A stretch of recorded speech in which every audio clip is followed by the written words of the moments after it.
on, everybody? It's your boy GS Luke here with our DFS core picks, this time for the John Deere Classic. In this weekly video, I break down some of the salary saving plays that I'll have in my player pool this week, priced $8,000 and below for Draftkings contest. And given the lack of strength of this field, definitely going to be a banger video this week. So going to talk about some of the higher upside plays down low, not necessarily the safest plays, but if you're playing in large field GPP contests, these are players that actually have that top 5 to top 10 upside. And of course, last week's poster child was JT the Postman. Of course, somebody I have an affinity for. I play a lot more than others in the industry, but loves himself a short positional golf course. So hopefully we can get another banger pick up top right this weekend. Hopefully unlock some of those top end upside lineups in these large field contests.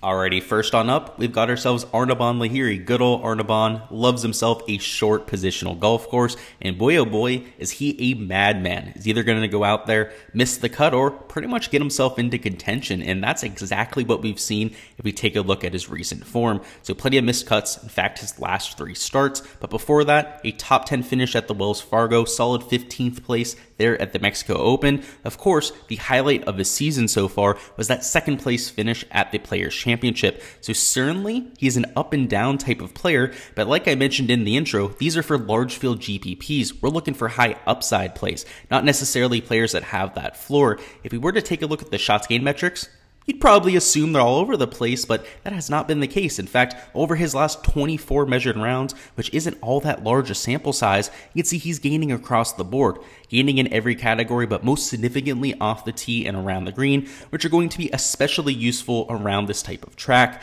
The real X factor for Lahiri is whether he can drain putts. And last week, despite missing the cut, he was hitting plenty of fairways and greens. He just couldn't buy a putt for his life. Anytime he made a 15 to 20 footer, it felt like it was for par every time rather than birdie and eagles, which everybody was making around that track. So for Lahiri, the ball striking was there. He just needs that short game to come around, which is usually there for Arnaban. And the upside has been evident this year, right? He has 3 top 15 finishes, and despite not having a ton of starts, is starting to pop with those shots gained metrics. He's not making cuts, but he's hardly missing them when he's going out there. Last week was within the cut line until the last 5 to 6 holes. Expect him to get his act together sooner rather than later, and why not in this strength of field, right? If he's able to finish 2nd place at the Players Championship, replicate that type of performance, you're probably winning this by 3 to 4 strokes at the very least. He's that kind of player. I could very easily see him winning at this type of track. It's a relatively short track, not super long out there, a lot more priority on the precision over the power off the tee, and like I said, his usually stout short game should pay dividends at a quote-unquote putting fest or a birdie fest, like a few others have called it over the years. So I like him at $7,800.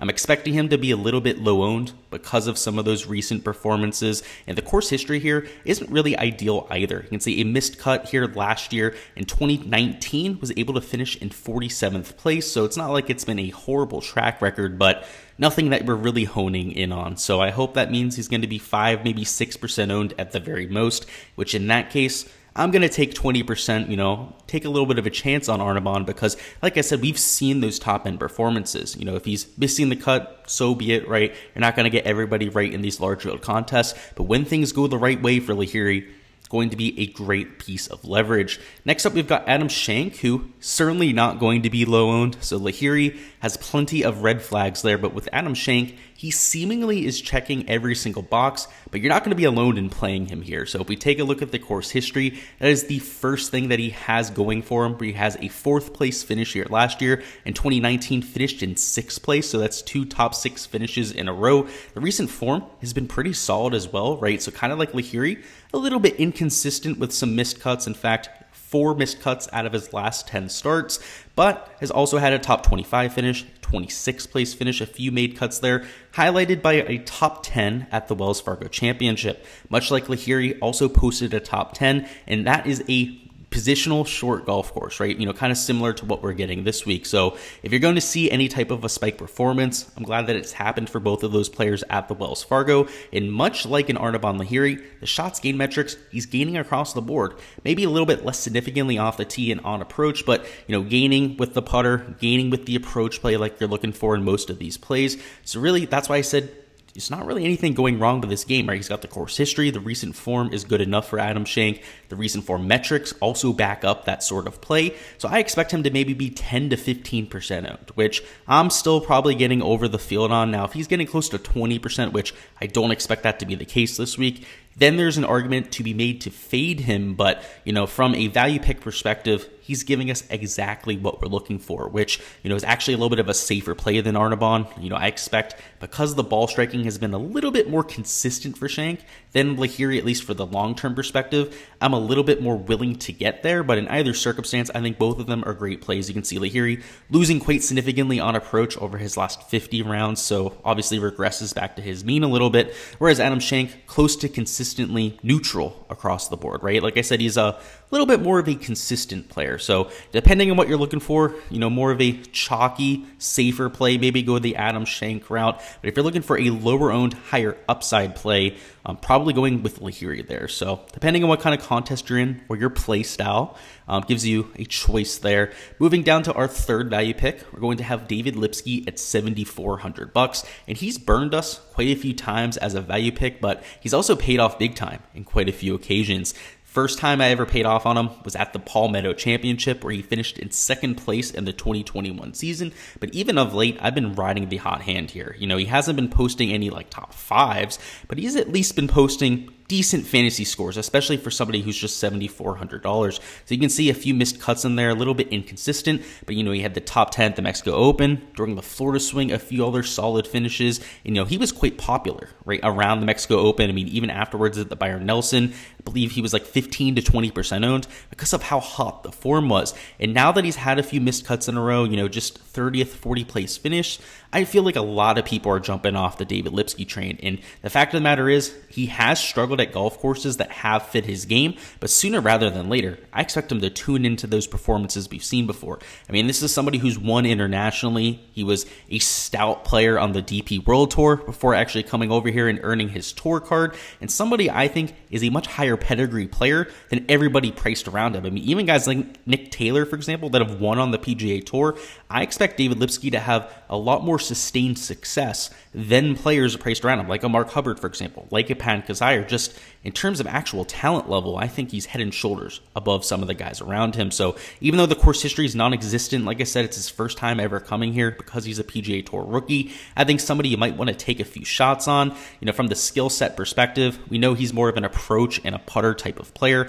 Off the tee, not very accurate, also not very long, but he's not going to kill himself in either category. That's why he's close to a neutral in that department. So you're looking for him to get hot with those irons and then make some putts. That's exactly what you need to do at the John Deere Classic. And the places where he's really spiked that putter have been at these short positional tracks where you're going to have a lot of 15 to 20 footers. They're only 5,500 square foot, the greens that is, which are relatively small, which means you're not going to have a lot of 40 to 50 footers. And if there's been one Achilles heel for David Lipsky at this point of his career, it's been three putting. I mean, he hits a lot of greens, he hits a lot of fairways. He doesn't put himself out of position all that often. It's just when that putter gets ice cold, which of late, it hasn't been great for Lipsky, not as good as it was during that stretch when he was chalk week in and week out, but he's still gaining about a quarter of a stroke per round. So hopefully this week he can gain a little bit more significantly. On bent grass, not his favorite surface. I believe it's his second highest in terms of his shots gained metrics.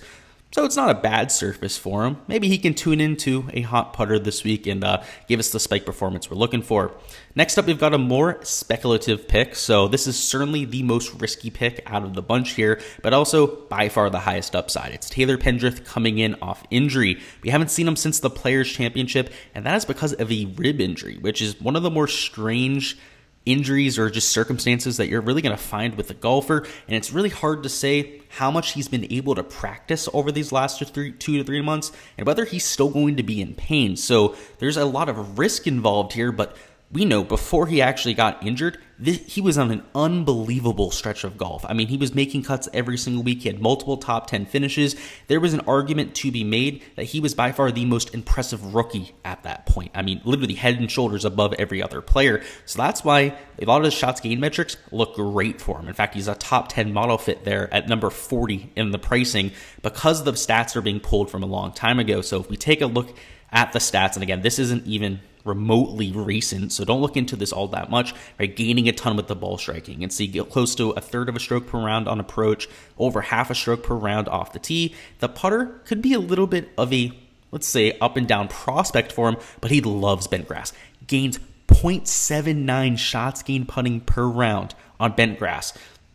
Anytime this guy teed it up on bent grass, I know it's not the massive sample size, but it's over 24 measured rounds for him at this point. He just absolutely rakes. So anytime we got him on these tracks, I was firing him up literally every single time. And to this point, it's been an absolute print fest. So if he comes back, and again, it's a massive if, and he's able to ball strike it like he was before, if maybe some of the injury concerns are a little bit overblown, you're talking about somebody who could easily win this event. Like, I mean, if he was 100% healthy, this is a borderline $9,000 golfer, at least in terms of how I look at him, project his career going forward. The shots gained metrics that he was putting up, were easily on par with guys like a Cam Young, easily on par with guys like a Davis Riley, if not better at that point of the season. Obviously, both of those players got into quite a hot stretch of golf here of late and have kind of surpassed him, or, kind of head and shoulders surpassed him in terms of those rookie rankings. But who would have known, where would be out at this point if Taylor Pendrick didn't have that injury? So I'm willing to take shots on players this week, particularly with such a weak field, and especially if he's going to be like 4 or 5% owned. I mean, I don't think anybody is playing Taylor Pendrick this week. So if you're going to get leverage there, maybe taking 12 to 15% will be enough. Again, we'll have to see come Wednesday what the final ownership numbers look like. But if that's going to be the case, and we can get significant leverage here, just taking him in 15, maybe 20% if we're feeling frisky this week on Taylor Pendrick, I'm going to be all over that. So I like him there at $7,300. I think he's an extremely high upside play. Next up, we've got Zach Johnson, who's maybe on the opposite end of that spectrum. Obviously a winner at the John Deere Classic before, but more than anything, has started to show a few breadcrumbs of his past success, of what he really can be. So if we take a look at the recent form, I'll give you an idea of what I'm looking at here. So there's been plenty of missed cuts, also a top 25 at the Charles Schwab Challenge, and before that, a few other top 25 finishes down during the Texas swing. So somebody who's kind of just popped here from time to time. Obviously, the Charles Schwab Challenge was the best performance we've seen, but the shots gained metrics are also starting to look a little bit better. You can see he's gaining with the putter. The ball striking stats never going to be ideal for Zach Johnson, but this week you're going to have to take some ugly plays. And if there's one thing I'm really hunkering down on this week, especially with my value picks, it's the putting on bent grass. And Zach Johnson has an unbelievably large sample size on bent grass of being one of the best putters on the PGA Tour. We know he's going to hit some fairways. He hasn't lost that trait, even this late in his career. If he's going to go out there and gain a bunch of strokes with the flat stick, I mean, those two categories alone might be enough to carry him. I mean, let alone the fact that Zach Johnson has always been, and is to this point, still one of the best wedge players that we have on the PGA Tour. And if you saw my course breakdown, you saw just how many wedges even the shortest hitters on tour are going to have this week. I know it doesn't look all that good of late. At least we have that top 25 of the Charles Schwab Challenge. I mean, this is a perfect spot for him, right? And obviously going to be low owned. I expect him to be at most like 3, maybe 4% owned here. Even in this type of field, he's probably a little bit more expensive than he should be, but I'm taking a chance on him this week, right? Like I said, these are large field GPP plays. These are not meant for cash contests, for you to go out there and just try and min cash in contests. You're trying to take chances on plays that have legitimate top 5 or, maybe in this case, top 10 upside for Zach Johnson. And at $7,200, a top 10 is probably enough to crack the optimal lineup this week. I mean, obviously a top 5 would be the cherry on top for Zach Johnson, but given the field strength, I think he has a realistic shot at getting there. Before Steve Stricker withdrew, he's somebody I had my eye on, but a clear substitute here was for me to go to Zach Johnson, who has just a similar game, and at this point, a younger player, probably even has a little bit more left in the tank. And again, we had that top 25 finish here in the last month. So Zach Johnson, don't sleep on him this week. Might be somebody who goes and cracks that top 10 and opens up quite a bit of salary for you. And the last sleeper pick we're getting into, guys, is the best this week. This is my top value pick. The last time we had Austin Smotherman as our top value pick, he finished in the top 25, was in the optimal lineup, or at least the winning lineups when it came to large field GPPs, and that is Austin Smotherman. You play Austin Smotherman on bent grass. That is the role that I run by at this point, particularly when he's cheaper than he should be, which at $7,000 in this field, he's a lot cheaper than he should be. I think he should be at least $8,000, frankly, based on the shots gained metrics that we've seen for him. Austin Smotherman is a top 25 player both off the tee and on approach this year. Nobody's talking about him as the best rookie in this class, and I've been harping on this for quite some time. He is by far the best rookie in this class. I understand that you've seen some solid putting performances from Davis Riley, from Cam Young, whatnot. They've had those spike performances, but if we're looking at just pure ball striking stats, which is by far the most predictive stat when looking at young players, by the way. I mean, just look at Justin Thomas's shots gained metrics, John Rahm. There's a reason why we knew they were going to be solid players. He's putting up better stats than they did when they first got on the PGA Tour, and nobody wants to talk about this kid, let alone the fact that he loves bent grass. Every time we get him on these surfaces, he goes from being like an average putter on tour to gaining significantly. So if we take a look at the recent form metrics, you'll see that when we've got him on this surface, what has he done? Oh, he's had amazing performances. So made the cut top 25 at the Wells Fargo. That was bent grass. Same thing with Byron Nelson, bent grass top 25. Charles Schwab, that was bent grass, right? He made the cut there at the very least. RBC Canadian, oh, that's right, bent grass. Oh, made the cut. Travelers, right? Northeast, bent / Poe was a little bit different that week, missed cut. That's the one bad performance we've seen over the last month. Just a ton of made cuts. And before that, it's the same exact trend. This guy's ball striking gives him an unbelievably high floor. But the thing about Smotherman as well that not only makes him a high floor play, but a high scoring play when it comes to Draftkings, is he makes a shit ton of birdies. He hits plenty of shots to 5 to 10 feet. The unfortunate part for him is he also shanks plenty of shots. He'll miss greens by 30 to 40 yards.